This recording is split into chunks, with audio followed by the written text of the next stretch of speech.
আমাদের বাংলাদেশে বিশেষ করে ফেনী, নোয়াখালী, লক্ষ্মীপুর, এইদিকে মনোহরগঞ্জ, সিলেটের কিছু অঞ্চল সহ খুলনারও কিছু এলাকা হঠাৎ বন্যা শুরু হয়ে যায়। এর মাঝে ফেনীর ঘটনাটা, এটা আমার কাছে পরিকল্পিতই মনে হয়। এই জন্য বললাম যেভাবেই হোক, আপনার সাথে আমার সাথে কিছু চুক্তি হতে পারে, সেই চুক্তির মধ্যে এই জাতীয় কোনো বিষয় থেকে থাকে। আমার দেশ উঁচা, আপনার দেশ নিচা, স্বাভাবিকভাবে আমার দেশে পানি জমলে সেই পানি আপনার দেশে যাবে, এখানে কিছু চুক্তি থাকে। প্রচুর পানি জমে গেলে আপনাকে জানিয়ে দিতে হবে যে কোনো মুহূর্তে কিন্তু আমাদের দেশের পানি তোমাদের দেশে যেতে পারে। জানিয়ে দেওয়ার অর্থ কি? অর্থ হলো যাদের ঘর বাড়ি, গাছপালা, পশু পাখি ইত্যাদি ডুবে যাওয়ার আশঙ্কা থাকতে পারে, তারা যেন সতর্ক অবস্থানে চলে যায়। তো এই জাতীয় সতর্ক বার্তা দেওয়া, এটাও একটা পররাষ্ট্রনীতির মধ্যে আছে। এই জন্য বললাম যেভাবেই হোক বন্যা শুরু হয়েছে। ক্ষয়ক্ষতি কি পরিমাণ হয়েছে এটা আরো কিছুদিন পরে জানা যাবে। আলহামদুলিল্লাহ, আমাদের বাংলাদেশের মানুষ যে কোনো দুর্যোগে এগিয়ে যায়, এটা সত্য কথা। এর চেয়ে বড় একটা সত্য কথা, যে কোনো দুর্যোগে উলামায়ে কেরাম সর্বপ্রথম এগিয়ে যায়। তবে এবারের দুর্যোগের বিষয়টা একটু অন্যরকম হয়েছে। কেমন যেন এবারের দুর্যোগ সারা বাংলাদেশের মানুষকে এক করে দিয়েছে। উলামায়ে কেরামের পাশাপাশি ছাত্র জনতা, সাধারণ মুসলমান, এমনকি অন্য ধর্মের মানুষও স্বতঃস্ফূর্তভাবে এই দুর্যোগে বানভাসী মানুষ যারা বন্যা কবলিত এলাকার পাশে, সবাই একসাথে দাঁড়িয়ে কেমন যেন এই কথা বলতে চেয়েছে, আমরা সবাই মিলেমিশেই বাংলাদেশ। এই যে সবার ভিতরে কেমন যেন আমরা সবাই মিলেমিশে বাংলাদেশ, এই চেতনা যদি থাকে, সেদিন বেশি দূরে না, যেদিন বাংলাদেশ কারো সাহায্য ছাড়াই নিজেরাই স্বনির্ভর একটা জাতি হিসাবে পৃথিবীতে আত্মপ্রকাশ করবে ইনশাআল্লাহ। তো তাদের পাশে সহযোগিতা চলছে, চলতেছে, চলবে ইনশাআল্লাহ। এই জন্য আয়াতের অর্থ কি, যে আয়াত পড়লাম, তাআওয়ানু আলাল বিররি ওয়াত তাকওয়া, পুণ্য এবং তাকওয়ার কাজে তোমরা একে অপরের সহযোগিতা করো, সাহায্য করো। পুণ্যের কাজে একে অপরের সহযোগিতা করতে আল্লাহ হুকুম করেছেন। ওয়ালা তাআওয়ানু আলাল ইসমি ওয়াল উদওয়ান, গুনাহের কাজে, সীমালঙ্ঘন এবং পাপাচার মূলক কোনো কাজে একে অপরের সহযোগিতা করবা না। বলেন, বানভাসী মানুষ যারা, তাদের পাশে দাঁড়ানো, এটা পুণ্যের কাজ কিনা? এই পুণ্যের কাজে একে অপরের সহযোগিতা করার হুকুম করেছেন কে? আল্লাহ।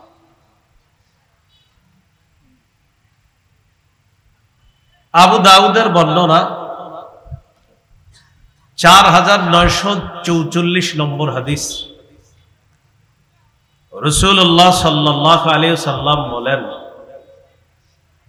ইন্নাদ-দীনা আন-নাসীহা, একবার, ইন্নাদ-দীনা আন-নাসীহা, দুইবার, ইন্নাদ-দীনা আন-নাসীহা, তিনবার। নবীজি একটি বাক্য কয়বার বললেন? একই বাক্য তিনবার বললেন। অর্থ কি?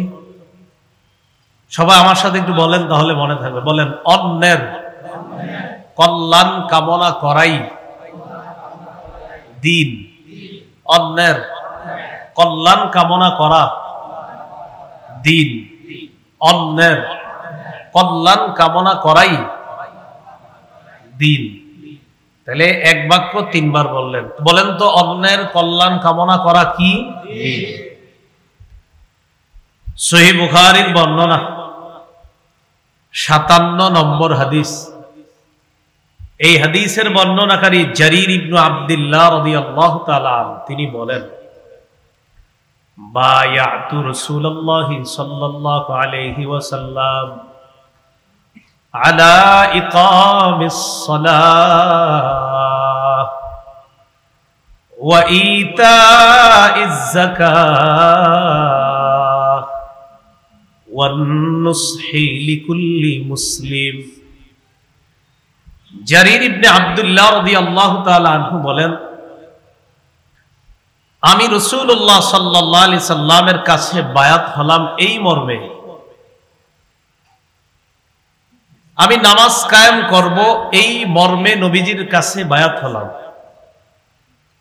আমি যাকাত আদায় করব এই মর্মে নবীজির কাছে বায়াত হলাম। আমি প্রতিটা মুসলমানের কল্যাণকামী হব এই মর্মে নবীজির কাছে বায়াত হলাম। নামাজ কায়েম করা, যাকাত আদায় করা, প্রতিটি মুসলমানের কল্যাণ কামনা করা, এই শর্তে আমি রাসূল সাল্লাল্লাহু আলাইহি সাল্লামের কাছে বায়াত হলাম। এখানে আমরা সবাই মুসলমান। এক মুসলমান অপর মুসলমানের কল্যাণ কামনা করা, এটা আল্লাহর নির্দেশনা। রাসূলুল্লাহ সাল্লাল্লাহু আলাইহি সাল্লামও ব্যাখ্যা করে আমাদেরকে এগুলা বুঝিয়ে দিয়েছেন। মরণ পর্যন্ত আমরা প্রত্যেকে একে অপরের এবং প্রত্যেক মুসলমান অপর মুসলমানের কল্যাণকামী হব, এইভাবে যেন আমরা আমাদের জীবনটা কাটাতে পারি। আল্লাহ তৌফিক দান করুন। রাসূলুল্লাহ সাল্লাল্লাহু আলাইহি ওয়াসাল্লামের হাদিস থেকে আমরা জানলাম, কল্যাণ কামনা করা এটা দ্বীনের অংশ। কল্যাণ কামনা করা এটা রাসূলের কাছে এক সাহাবী বায়াত হয়েছেন এই শর্তে যে আমি সবার কল্যাণ কামনা করব। এবার আমরা মূল আলোচনায় যাই। মনে করেন এতক্ষণ যেটা বললাম এটা ভূমিকা, মূল আলোচনায় আমরা ঢুকে যাই। মানব সেবার কিছু খাত আছে। মৌলিকভাবে আজকে আপনাদের সামনে আমি 10টি খাতের কথা বলবো। প্রথমে সংক্ষিপ্ত ভাবে বলি, পরে বিস্তারিত। মনে থাকলে ভালো, আর মনে না থাকলে 2-4টা পারলে মনে রেখেন। সংক্ষেপে 10টি খাতের কথা আমি বলি। 1 নম্বর, এতিমের সেবা করা, লালন পালন করা। 2, বিধবা নারীদের সহায়তা প্রদান করা। 3, দুস্থ অসহায় নিঃস্বদের সেবা করা। 4, অসুস্থ ব্যক্তির সেবা শুশ্রূষা করা। 5, প্রতিবেশীর প্রতি খেয়াল রাখা। 6, বিপদগ্রস্ত মানুষকে কর্জে হাসানা দেওয়া, খরচ ঋণ দেওয়া। 7, ত্রাণ সামগ্রী বিতরণ করা। 8, শরণার্থীদেরকে নিরাপদ আশ্রয় প্রদান করা। 9, রক্তদানের মাধ্যমে কারো জীবন যদি বেঁচে যায় তাহলে সাথে রক্ত দিয়ে জীবন বাঁচানোর চেষ্টা করা। জীবন তো আল্লাহ বাঁচাবে, বাকি জরিয়া মাধ্যম হওয়ার চেষ্টা করা, যে আমি রক্ত দিব, আল্লাহ চাইলে সে বেঁচে যেতে পারে, এই জন্য রক্ত দেওয়া। 10, সমাজ কল্যাণমূলক বিভিন্ন কাজ কর্ম করা। এটা ব্যক্তিগত ভাবে হতে পারে, সাংগঠনিক ভাবে হতে পারে। এই 10টা খাত বললাম। আমি আবার বলি। 1 নম্বর, এতিমের লালন পালন করা। 2, বিধবা নারীকে সহায়তা প্রদান করা। 3, দুস্থ অসহায় দরিদ্রদের সেবা করা। 4, অসুস্থ ব্যক্তির সেবা শুশ্রূষা করা। 5, অভাবী প্রতিবেশীর খোঁজ খবর রাখা। 6, কর্জে হাসানা দেওয়া। 7, ত্রাণ সামগ্রী বিতরণ করা। 8 বিপদগ্রস্ত মানুষগুলা আশ্রয় প্রার্থনা করলে তাদেরকে নিরাপদ আশ্রয়ের ব্যবস্থা করা। 9 রক্ত দেওয়া স্বেচ্ছায়, সুস্থ মানুষ যারা আছে রক্তে সমস্যা না থাকলে তারা রক্ত দেওয়া। 10 সমাজ কল্যাণমূলক ভালো কাজ করা। এটা ব্যক্তিগতভাবে হতে পারে, সাংগঠনিকভাবে হতে পারে। এই হলো 10টি খাত বললাম, আরো আছে মৌলিকভাবে 10টি। 1 নম্বর এতিমের লালন পালন করা। বন্যায় অলরেডি এমন শিশু পাওয়া গিয়েছে যার মা কোথায়, বাবা কোথায়, আত্মীয় স্বজন কোথায়, হয়তো কারো কারো জানা গিয়েছে, কারো কারো এখনো জানা যায় নাই। এবং বন্যা পরিপূর্ণ শেষ হওয়ার পরে জানা যাবে এরকম আরো কত শিশু পাওয়া যায় বা পাওয়া গিয়েছে বা পাওয়া যাচ্ছে। এরা হলো এতিম।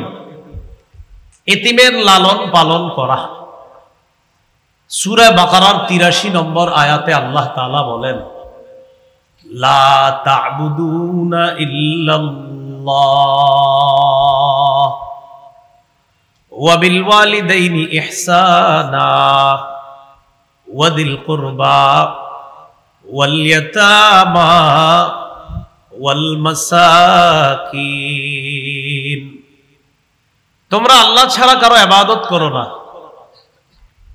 ওয়া বিল ওয়ালিদাইনি ইহসানা, পিতা মাতার প্রতি সদাচরণ করো। ওয়া যিল কুরবা, নিকট আত্মীয়দের প্রতি সদাচরণ করো। ওয়াল ইয়াতামা, এতিমদের প্রতি সদ্ব্যবহার করো। ওয়াল মাসাকিন, অসহায় দরিদ্রদের প্রতি সদ্ব্যবহার করো। আয়াতে এতিমদের কথা বলা হয়েছে। অসহায়দের যখন সেবা করবেন আপনি 1 নাম্বার দেখবেন খাত এসে যাবে এতিমের খাত। সূরা বাকারার 215 নম্বর আয়াতে আল্লাহ তাআলা বলেন, ইয়াসআলুনাকা মাযা ইউনফিকুন, তারা আপনাকে জিজ্ঞাসা করে তারা কি খরচ করবে, কোন খাতে খরচ করবে। তারা আপনাকে জিজ্ঞাসা করে তারা কি খরচ করবে, কোন খাতে খরচ করবে। এই জায়গায় এই তারা দ্বারা উদ্দেশ্য একদল মানুষ, ওই মানুষদের যিনি নেতৃত্ব দিয়েছিলেন তার নাম আমর ইবনুল জামুহ রাদিয়াল্লাহু তাআলা। সাহাবীর নাম কি? আমর ইবনুল জামুহ। তিনি ওই সাহাবী, যেই সাহাবী তার একটা পায়ের সমস্যা ছিল।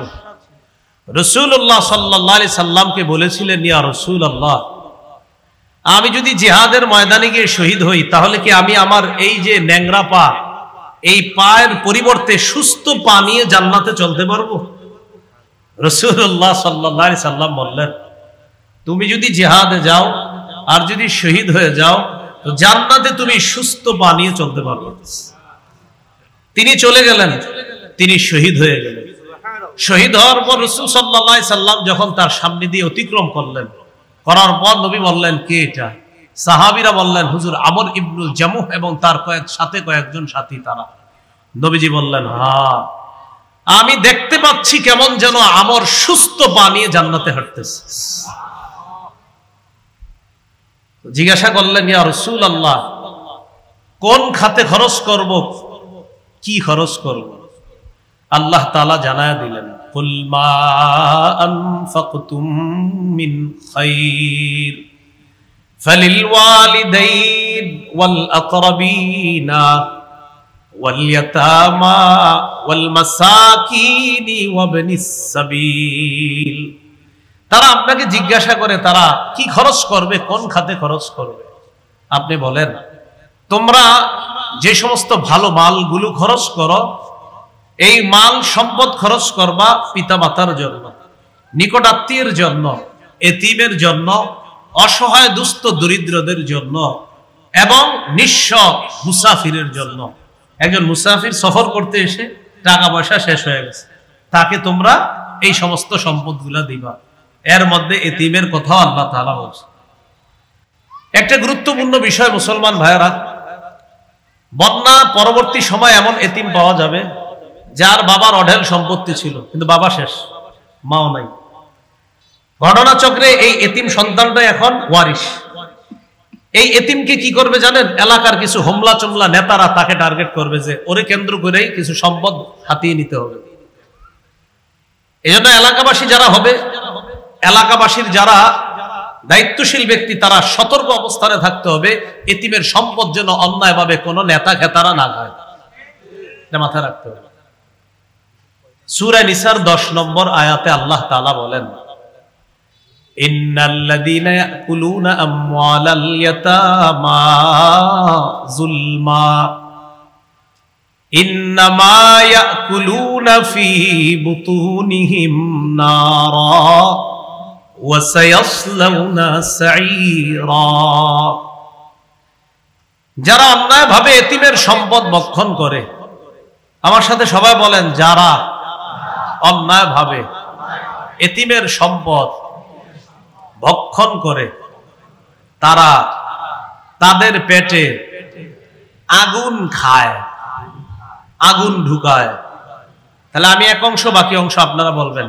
যারা এতিমের সম্পদ ভক্ষণ করে তারা পেটে কি ঢুকায়? তো আল্লাহ তাআলা বলেন, ইন্নামা ইয়াকুলুনা ফী বুতুনিহিম নারা, তারা পেটে আগুন খায়, ওয়া সায়াসলাউনা সাঈরা, অচিরেই সত্তর তারা প্রজ্বলিত আগুনে, প্রজ্বলিত জাহান্নামে প্রবেশ করবে। এতিমের ভক্ষণকারী যারা, এতিমের সম্পদ ভক্ষণকারীরা সত্তর জাহান্নামে প্রবেশ করবে। নাউযুবিল্লাহ।